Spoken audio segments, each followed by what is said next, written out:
Israel के सबसे दक्षिणी शहर इलात में आज सुबह यमन से छोड़े हूथी ड्रोन की वजह से सायरन बज उठे और इससे इजरायली वायु रक्षा प्रणाली द्वारा रोक लिया गया। किसी भी हताहत या नुकसान की कोई सूचना नहीं है। ये उसके एक दिन बाद हुआ जब समूह ने इजराइल पर 2 बैलिस्टिक मिसाइलें दागी, जिन्हें रोक लिया गया। तो मिस्टर रेगेव, हम देखते हैं कि इजराइल हूथियों द्वारा दागी गई लगभग 100% चीज़ों को रोक लेता है, लेकिन जाहिर है इजराइल इसका जवाब दिए बिना नहीं रह सकता। और हमने देखा है कि इजराइल ने अब कुछ समय से यमन में हमला नहीं किया है। वहाँ इजराइल की रणनीति आखिर क्या है? और साथ ही हम जो IDF से ख़ास तौर पर सुन रहे हैं कि यमनी हमलों पर कोई टिप्पणी नहीं की जा रही है, उसके बारे में भी। तो कोई टिप्पणी नहीं करने का मतलब शायद ये है कि हम अपने सारे विकल्प खुले रख रहे हैं। हाँ, लेकिन साफ कहें तो इजराइल के लिए ईरान एक गंभीर दुश्मन है। जब हम ईरान पर ध्यान दे रहे थे तब यमन से हौथी खतरा दूसरी प्राथमिकता थी, और जब हम लेबनान पर ध्यान केंद्रित कर रहे थे, एक बार फिर हिजबुल्लाह इजराइल के लिए यमन में हौथियों की तुलना में कहीं ज्यादा गंभीर खतरा है। वे ज्यादा दूर हैं, उनके पास इतना भंडार नहीं है, और इसलिए आप जानते हैं। अब हालांकि मुझे लगता है कि अगर ईरान के साथ स्थिति अपेक्षाकृत स्थिर है तो हमने एक दौर की लड़ाई देखी है और अब ये ज्यादा शांत रहने वाला है। लेबनान में भी यही सच है। इससे इजराइल को हौथियों के जवाब में ज्यादा आज़ादी मिलती है। मुझे हैरानी नहीं होगी, हालांकि मेरे पास कोई अंदरूनी जानकारी नहीं है। पहले मेरे पास अंदरूनी जानकारी थी, अब मैं सरकार में नहीं हूँ, लेकिन मेरा अंदाज़ा है कि अगर इजराइल हौथियों के इन हमलों का जवाब देना चाहता है तो अब ऐसा हो सकता है, क्योंकि बाकी दोनों मोर्चे थोड़े शांत लग रहे हैं। धन्यवाद मार्क रेगेव, पूर्व इजरायली राजदूत ब्रिटेन में और प्रधानमंत्री बेंजामिन नेतन्याहू के पूर्व वरिष्ठ सलाहकार, आपके विचारों के लिए। मुझे खुशी हुई सर। और अब हम थॉमस जूनो के पास चलते हैं, जो यूनिवर्सिटी ऑफ ओटावा के graduate school of public and international affairs में प्रोफेसर हैं।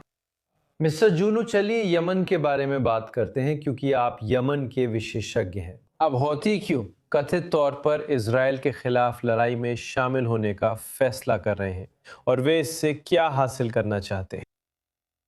मुझे लगता है सबसे पहले हौथियों ने अब तक जो लड़ाई में शामिल होने का कदम उठाया है वो कम से कम बेहद सीमित रहा है, और शायद यही बात महत्वपूर्ण भी है।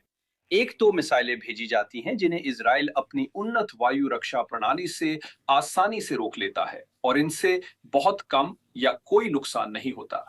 हौथी मौजूदा लड़ाई में ताकत का संतुलन बदलने की कोशिश नहीं कर रहे। वे बस एक संदेश भेजना चाहते हैं, अपने ही लोगों को, पूरे क्षेत्र को यह संदेश देना चाहते हैं कि वे इजराइल के खिलाफ तथाकथित प्रतिरोध में सक्रिय हैं, लेकिन साथ ही ये भी दिखाना चाहते हैं कि वे मौजूद हैं और उनके पास इजराइल के खिलाफ लड़ाई में योगदान देने की क्षमता है। ये संयुक्त राज्य अमेरिका को भी एक संकेत है, जैसा कि उन्होंने कहा कि वे फिर से रेड सी को अवरुद्ध करना शुरू कर सकते हैं। अगर वे रेड सी में हमले फिर शुरू करते हैं और होर्मुज, जलडमरू मध्य व पर्शियन गल्फ भी बंद होते हैं, तो इसका असर सिर्फ इजराइल नहीं बल्कि पूरी वैश्विक अर्थव्यवस्था पर और भी ज्यादा होगा। मुद्दा ये है कि इस्माइल कानी ने कल, जो कि IRGC के कमांडर है, कहा कि रेड सी, बाबल मंदब और निश्चित रूप से होर्मुज, जलडमरू मध्य में जो हो रहा है उसके बीच एक संबंध है। क्या ये वो नया दबाव है जो ईरानी अमेरिकियों पर बना रहे हैं? क्या हमें रेड सी में जहाज़ों पर हमलों की भी उम्मीद करनी चाहिए, क्योंकि अभी तक ऐसा नहीं हुआ है? रेड सी में जहाजों पर हमले अभी नहीं होंगे, पर मेरा मानना है कि ईरान और हूती भविष्य में ऐसा संकेत देना चाहते हैं, और अमेरिका और हम सभी समझते हैं कि अगर भविष्य में ऐसा होता है तो इसकी कीमत बहुत भारी होगी। इस समय मैं संदेह में हूं। मैं नहीं मानता कि इसकी संभावना शून्य है, लेकिन मुझे शक है कि ऐसा होगा।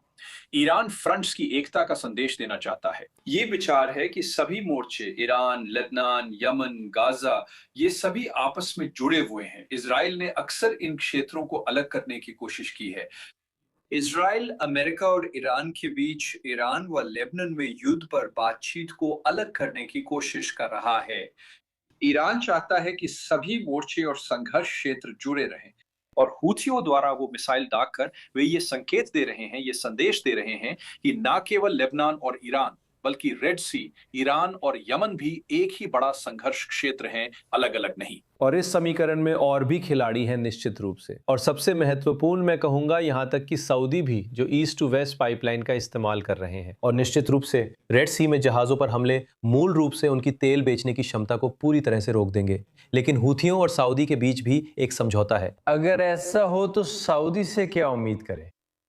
तो शायद सऊदी अरब और हूथियों के बीच किसी तरह का समझौता है। हमें उस समझौते की सटीक शर्तें नहीं पता है। हम जो जानते हैं वो ये है कि सऊदी अरब और हूथियों के बीच युद्ध तकनीकी रूप से अभी खत्म नहीं हुआ है, लेकिन 2022 से, यानी अब 4 साल से थोड़ा ज्यादा हो गया है, ये बहुत ही निचले स्तर पर है। ये काफी हद तक सीमित रहा है। सऊदी अरब यही चाहता है कि हालात ऐसे ही रहे।